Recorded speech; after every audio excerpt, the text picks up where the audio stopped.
E20 पर देश भर में नई बहस। केजरीवाल का सरकार पर हमला।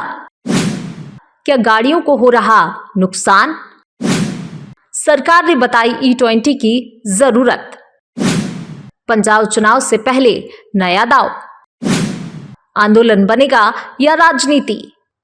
क्या E20 पेट्रोल देश का अगला बड़ा राजनीतिक मुद्दा बनने जा रहा है? पेपर लीक आंदोलन के बाद अब अरविंद केजरीवाल ने E20 नीति के खिलाफ मोर्चा खोल दिया है। उनका दावा है इस नीति से आम लोगों की गाड़ियां प्रभावित हो रही हैं, लाखों वाहन मालिक परेशान हैं। वहीं केंद्र सरकार इसे पर्यावरण संरक्षण, किसानों की आय बढ़ाने और विदेशी तेल पर निर्भरता कम करने की दिशा में बड़ा कदम बता रही है।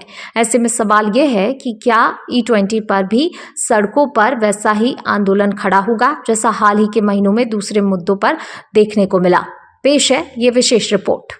देश की राजनीति में अब E20 यानी 20% एथेनॉल मिश्रित पेट्रोल को लेकर नई बहस शुरू हो गई है। आम आदमी पार्टी के राष्ट्रीय संयोजक अरविंद केजरीवाल ने इस नीति के खिलाफ आंदोलन का ऐलान करते हुए केंद्र सरकार पर आम लोगों की परेशानियों को नजरअंदाज करने का आरोप लगाया। उनका कहना है E20 ईंधन की वजह से गाड़ियों का माइलेज घट रहा है, इंजन की कार्यक्षमता प्रभावित हो रही है और वाहन मालिकों पर अतिरिक्त आर्थिक बोझ पड़ रहा है। इसी मुद्दे को लेकर आम आदमी पार्टी ने दिल्ली में राष्ट्रीय स्तर का टाउन हॉल आयोजित करने का फैसला किया है। पार्टी का कहना है इसमें वाहन मालिक, ऑटोमोबाइल इंजीनियर, तकनीकी विशेषज्ञ और नीति विशेषज्ञ शामिल होकर अपने अनुभव साझा करेंगे। इसके बाद प्रधानमंत्री आवास तक मार्च और ऑनलाइन अभियान चलाने की भी योजना बनाई गई है। हालांकि ये मुद्दा उतना सीधा नहीं है जितना पेपर लीक या बेरोजगारी जैसे विषय रहे हैं। पेपर लीक आंदोलन युवाओं के भविष्य और रोजगार से जुड़ा था, इसलिए उसे व्यापक जन समर्थन मिला। लेकिन E20 एक तकनीकी और नीतिगत विषय है जिसे आम जनता तक सरल तरीके से पहुंचाना किसी भी राजनीतिक दल के लिए आसान नहीं होगा। केंद्र सरकार लगातार कहती रही है कि एथेनॉल मिश्रित पेट्रोल से विदेशी कच्चे तेल के आयात पर निर्भरता कम होगी, कार्बन उत्सर्जन घटेगा और किसानों, विशेषकर गन्ना एवं मक्का उत्पादकों को आर्थिक लाभ होगा। सरकार इसे ऊर्जा सुरक्षा और पर्यावरण संरक्षण से जोड़कर देखती है। वहीं दूसरी ओर कुछ वाहन मालिक माइलेज और इंजन से जुड़ी समस्याओं की शिकायत कर रहे हैं।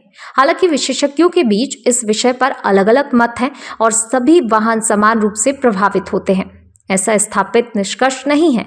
राजनीतिक जानकार मानते हैं कि पंजाब विधानसभा चुनाव से पहले E20 को बड़ा चुनावी मुद्दा बनाने की कोशिश भी हो सकती है। अरविंद केजरीवाल एक बार फिर खुद को जन आंदोलन की राजनीति के केंद्र में लाने की रणनीति पर काम कर रहे हैं, लेकिन क्या उन्हें विपक्षी दलों का समर्थन मिलेगा और क्या आम जनता बड़ी संख्या में इस अभियान से जुड़ेगी, ये अभी स्पष्ट नहीं है। आने वाले दिनों में टाउन हॉल, ऑनलाइन अभियान और प्रस्तावित मार्च के बाद ही यह तय होगा कि E20 का मुद्दा सोशल मीडिया और राजनीतिक बयानबाजी तक सीमित रहता है या फिर ये वास्तव में राष्ट्रीय स्तर का जन आंदोलन बन पाता है।